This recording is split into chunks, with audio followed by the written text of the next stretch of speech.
Hey guys, and today we're gonna go over a brief history of Tantra. As of lately, there is this amazing renaissance of Tantric spirituality, along with the New Age movement and a lot of really inaccurate information that was out there about Tantra and yoga. More and more people actually got interested, and those topics became very popular. And lately, in the last years, there's more and more actually really good and very deep information that allow us to connect into Tantra and into yoga and bring it into the 21st century. So, in a sense, to help to try to make more clarity and understanding, how did we get to what we call Tantra today, or what is a Tantric practice in the 21st century, I thought it could be really beneficial to create a kind of like an overarching understanding of the big movements within Tantra, how things moved from one stage to another. So in that way, I'm not really going to go into all the nitty-gritty and compare all the different schools and the different sects, but more trying to see the big jumps or the big shifts throughout history and the different notions and attitudes of how Tantra developed. Because just like any other spiritual tradition, or anything for that matter that really holds value, it didn't started with its peak understanding. Rather, it started in a form which was, a bit more simplistic, or let's say today a bit more primitive in our opinion or in our perspective. And slowly with the years, it kept on developing, it kept on adjusting. New ideas came in, old ideas went out, and the depth of the spiritual understanding just went up and flourished. When we look at the history of Eastern spirituality and Indian culture, we can see all kind of elements that could be considered as tantric, or things that became part of the tantric tradition later. Also, the word tantra could be found in a lot of scriptures and even in the Vedas. With that, it will not really be correct to say that the Dravidian culture was tantric. And the way that the word tantra is being used in all of those scriptures is very different from what we refer to it today. When the text is using the word tantra, they usually just use it in its own literal meaning in Sanskrit, which is to weave or to put together. Just like if somebody uses the word sutra in Sanskrit, it means a thread. Those words later on came to mean a compilation of text or referring to certain traditions. But when they're originally being used, they're just used in their own literal meaning. And because of that and our current state of understanding, it's more correct to dismiss claims that Tantra is 10,000 years old, or it's connected to the matriarchal cultures in pre-Vedic societies, and also to the ideas that Tantra is Vedic or mentioned in the Vedas. Where we see Tantric text starts to appear is only in the 5th century of the Common Era. And it's only in the 7th to the 11th century that this culture, that this tradition, that this vision is really hitting its pinnacle, its deep metaphysical understanding and realization of supreme non-duality. Okay, I know that those were a bunch of big words, but don't worry, we're gonna break it down. So when we're looking at Eastern spirituality, all of those different schools and philosophies are usually addressing each other, borrowing ideas from each other, and building into something more complex. One of the most basic ways to look at reality is in a dualistic fashion. Dualism is an idea that means, or it's an idea that proclaims that there is two separate forces in reality, and those forces are independent of each other. For example, in Christian terms, we can say that God exists and the devil exists. And they're both independent forces, and they're fighting whether between them or on the soul of man, or whatever story you want to put to them. But the devil doesn't depend on God, and God does not depend on the devil. They don't influence each other, they're independent. A somewhat of a similar idea could be found in yoga or samkhita. And this is the idea of Purusha and Prakriti. Purusha is the supreme reality, the absolute consciousness, and Prakriti is the manifest world. In the absolute consciousness, there is no fluctuation and everything is eternal. And in the manifest world, you have pain, suffering, and constant fluctuation. Those two realities are independent of each other and do not influence each other directly. The way to achieve liberation in this spiritual ideology is to leave the manifest world and go all the way into Purusha, abide in this pure consciousness. Another level of understanding could be found in the Upanishads, and that's the vision of Advaita, monism and non-duality. In this vision, there are not two independent forces operating in the world, rather there's only one thing that exists. And that thing is absolute unmanifest consciousness. Everything that you see around you in this manifest world is rather a dream or an illusion. It doesn't really exist independently over there. It's somewhat a reflection or distortion of that absolute consciousness. And again, very similar to dualism, the way to achieve liberation, nirvana, freedom, is to wake up from the dream, realize that none of this is actually existing, and to abide in that pure nature of absolute consciousness. If you investigate this philosophy a little bit deeper, you can find that there's a lot of problems within it. It still divides things into real and unreal, and it's a very fertile ground to a lot of spiritual bypassing. As one of the most common way to explain how to deal with problems in this arena is the example of the dream. The idea that if you're dreaming a dream and in your dream there is 1,000 hungry people, there's two ways that you can solve the problem. One is to somehow dream that they all have food and you try to feed them in the dream, or the other option is to just wake up. Now, even if there's some level of truth into that metaphor, you can see how it could be really quickly misunderstood and actually be very dangerous. Now, both of those ideas, duality and non-duality, could be found throughout the Tantric tradition and in Tantric scriptures. But what makes Tantra so special is this supreme non-dual vision that was first expressed in scriptures between the 8th to the 10th, 11th century. During this era, starting in the 8th century, we see a few very special things happen. First, the birth of Tibetan Tantra, and then the migration of Tantra into Tibet. When Tantra arrives in Tibet, it gets mixed with the Bon tradition, and we get this very colorful, very shamanic type of Tantra.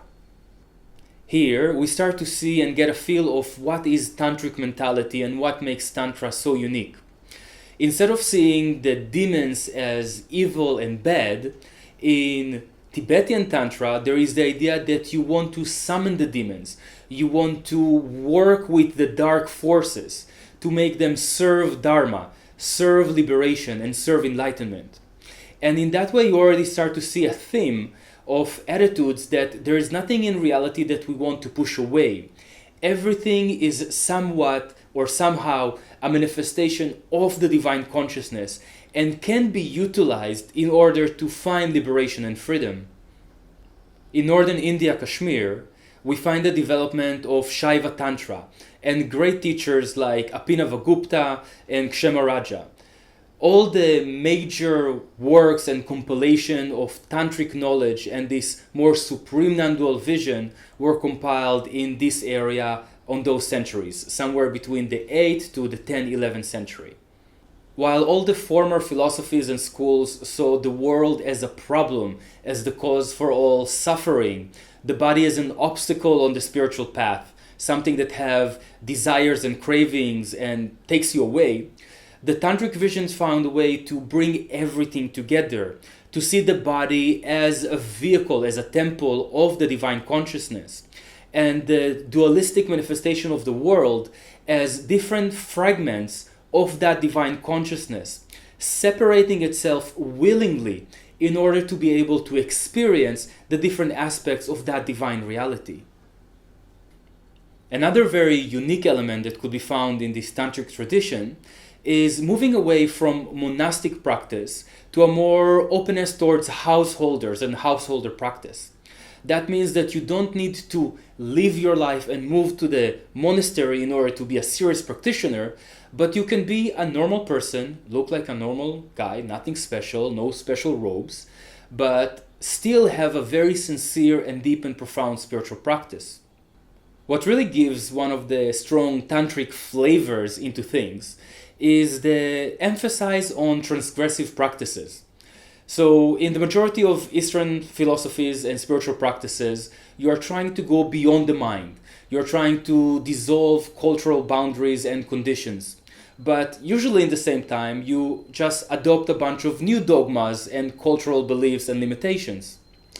Tantra goes really strong against those things. It goes strong against the caste systems. It tells you to try to ingest all kind of things which are considered impure, like body fluids and etc. Wine, fish, meat, which in those culture was taboo. And basically goes really strong against conventional morals and ethics, doing things like being naked in public or all kind of sexual practices that are meant actually to shock the practitioner, to take you beyond your comfort zone and allow you to dissolve your own beliefs about the dualistic forms of reality.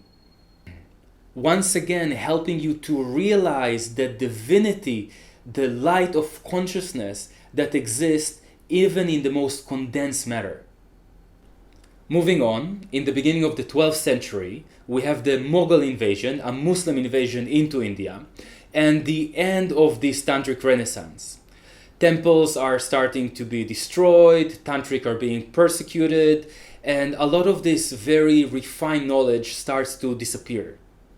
Here there's a little bit of an overlap regarding where this era started, but generally between the 12th to the 18th, 19th century, this is what we refer to as medieval Tantra.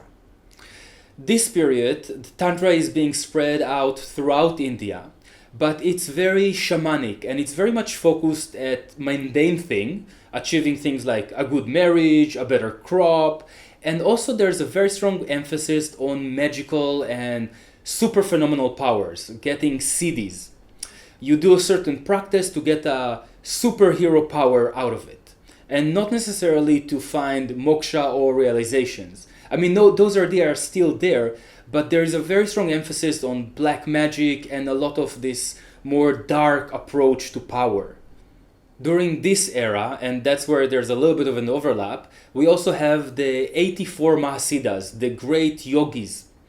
Those, again, Mahasiddhas, they have great superpowers, but they're all considered to be enlightened and awakened beings. Now, of course, the number 84 is a symbolical number. We don't know if there was actually 84, but there are mention of those 84's great realized beings. The most famous of those are Tilopa, Niropa, Milarepa, Gorakshanath, and Matsyendranath. And here we find the birth of Vajrayana Buddhism in Tibet, and we also see the starts of Hatha Yoga with Matsyendranath and Gorakshanath. And this is why Hatha Yoga is considered as a tantric path.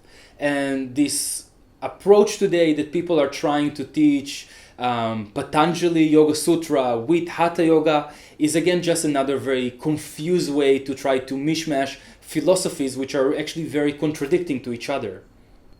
Hatha Yoga being a tantric tradition, and its text, the first text could be dated maybe to the 11th century, but the main ones are being written in the 15th and 18th century, is actually very rich with subtle body practices, working with chakras, kundalini, and aiming at enlightenment and liberation. What makes Hatha Yoga a little bit different now, and that's why some people claim that it's a degradation of the former vision of Tantra, is that with the main 7 chakra system, and just as a little side note, there was all kind of other chakra systems, but that's the most common one, so I'm going to refer to this. They put Sahasrara on the top. They put the transcendent as what you are trying to aim for. And that made it a bit more of a transcendental approach and not so much of this supreme non-dual approach. The idea is again somehow to find liberation by going up and out, and not so much of this emphasis on, there is this up and out, but eventually you want to be able to merge, to bring back this absolute consciousness, this realization of oneness into the manifest.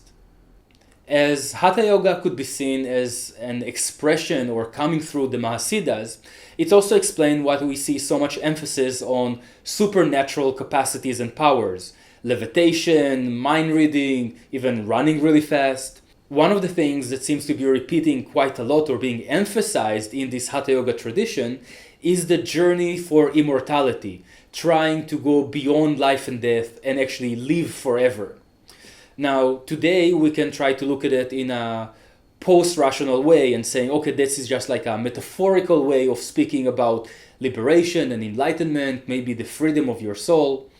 But when we look at the way that those things are being written and the culture that was there in that time, the levels of development that were available, it seems that the Hatha Yoga tradition is actually really seeking to achieve this physical immortality, or even to be able to go out of the body and back into a new body, but achieving again this supernormal capacity of living forever.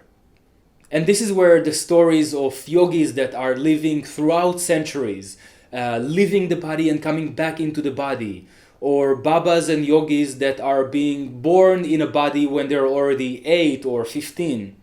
Those are all things that are coming from this Hatha Yoga mythology and cosmology. Arriving in the 20th century, there is a few things that happened throughout this era. First, the word Tantra arrived in the West, but unfortunately it came without all this context that I've just shared with you. As Tantra arrived in the West, it was received as some kind of like Eastern mystical sexual practice. It was something that was very intriguing to the Western mind, as the Western traditions or cultures are very repressed around sexuality. Then Western Tantra started to develop a life of its own, and a lot of because of the Theosophic society and their fascination with mysticism and the occult. There is a lot of emphasis on sexual rituals and all kind of sexual techniques, a more open and embracive approach towards sexuality. It started to allure more and more people into it, and people started to just invent their own ideas which were completely independent and had no relation to what Tantra actually meant. And especially through the 70s, with the official birth of the New Age movement, Tantra became a synonym for sexual practices, workshops where you go to connect with your body, breathe deeply, and look into your partner's eyes, learning how to prolong your sexual interactions and have full-body mind-blowing orgasms. Now, although in classical Tantra and medieval Tantra we can find all kind of different reference to sexual practices and working with pleasure, with energy, and all of that, you can already see that it's have a very, very different flavor to what we know today as New Age Tantra, this emphasis on maximizing pleasure and hedonism. In the end of the 20th century, we also see the birth of Neo-Tantra. Neo-Tantra is the creation of Osho Rajneesh, which brought all kind of elements from traditional Tantra, from Tantric scriptures and texts, and mixed it with Western psychology. Now, it's a bit confusing to be able to separate Neo-Tantra and New Age Tantra, but generally speaking, the Osho approach still had a very strong emphasis on meditation and using all of those elements and this new ideology that Osho developed in order to create a new human being, a new way of living in the world which is connected with the divine consciousness, which allows you to realize your true nature and live in that state of freedom. Contemporary to that, in the 20th century, we all of a sudden have a revival of non-dual Shiva Tantra. We have teachers like Swami Laxmanju. We have PhDs being written on Tantric scriptures. We have more Tantras and Agamas being translated from Sanskrit into Western languages and into English. And there is a growing fascination in this classical philosophy of yoga and Tantra. And all of this brings us to today, to the second decade of the 21st century, where the market is somewhat flooded with new age, wishy-washy, sexual-focused workshops that claim to be Tantra. But in the same time, because of Tantra became such a buzzword, more and more people are actually doing the work and starting to look into the tradition. There is more teachers that are being initiated and are trying to teach things which are authentic and in line with the tradition. And this brings us to the great synthesis of Tantra in the 21st century. On one hand, we have these Tantra workshops that started as very hedonistic, focusing on maximizing pleasure. But also those evolved quite a lot throughout the years. There is more and more psychological processes, shadow work, and ways that help us to evolve and grow, to integrate all these spiritual ideas and concepts into our personalities and help us to get wider and wider perspectives. This process is called or being described as going upper in altitude, maturing and integrating. On the other hand, we have more knowledge of classical non-dual Tantra, this great vision, this spiritual vision that teaches us how to work with the body in order to go deep in states of consciousness. And then when we bring both of those things together, the practices that teaches us how to go deep in states, realize our true nature, who we truly are, along together with the work of stages of development, incorporating shadow work, and all of those things, we're starting to birth an idea of integral Tantra, creating a form of spirituality, an integral Tantra that brings everything into the table, that integrates all the different parts of our life, the spiritual and the mundane, working on states and stages, bringing all the scientific knowledge that we accumulate in the last 200 years and verifying and checking all these spiritual concepts that we have throughout the traditions. And this is what makes the difference between New Age Tantra, a form of pseudo-spirituality that allows you to choose whatever you feel like from a buffet and disregard whatever you don't like, to Integral Tantra, a form of spirituality that brings together, that allows you to integrate and ask you to integrate all the available perspectives and not leave anything aside, doesn't matter how uncomfortable it may be. Alright, so let's put it all together. There is some elements that later on became part of the Tantric traditions that could be traced all the way back to the pre-Vedic Dravidian culture. We have the official birth of Tantra, somewhere around the 5th century, and then the first Tantric renaissance between the 8th and the 10th, 11th century, with the supreme non-dual vision. In the 8th century, we see the appearance of Buddhist Tantra and the beginning of Tibetan Tantra. In the 12th century, we have what's seen as the decline of this Kashmir Shaivism and the supreme non-dual vision, although it keeps on going throughout the medieval period in Tibet. The medieval Tantric period in India was expressed a lot with Hatha Yoga and the pursuit of supernatural powers and dark magic, although the spiritual part was still part of it, of course. And then in the 20th century, we have these three things that happened simultaneously or somewhat in the same time. The beginning of the New Age movement, which is basically using the word Tantra but doesn't really have much to do with the Tantric tradition. We have Neo-Tantra by Osho in the end of the 20th century. And we have this revival of non-dual Shiva Tantra and looking back into the whole classical period. And finally, that's what brings us to today, to the second, third decade of the 21st century, and this massive integration, the meeting of science and spirit, East and West, ancient and modern, and hopefully seeing this new rebirth, this new renaissance of Tantrism and the birth of integral Tantra. Alright guys, that's it for today. I really hope that you enjoyed the video. Please don't forget to like and subscribe. I really hope that the video added some value and helped you to get a better understanding of the development and the history of Tantra and how did we get to where we are today. If you have anything to say, if you disagree, if you have some questions, please feel free to leave a comment below, and also let me know if there's any specific topics that you want me to address in future videos.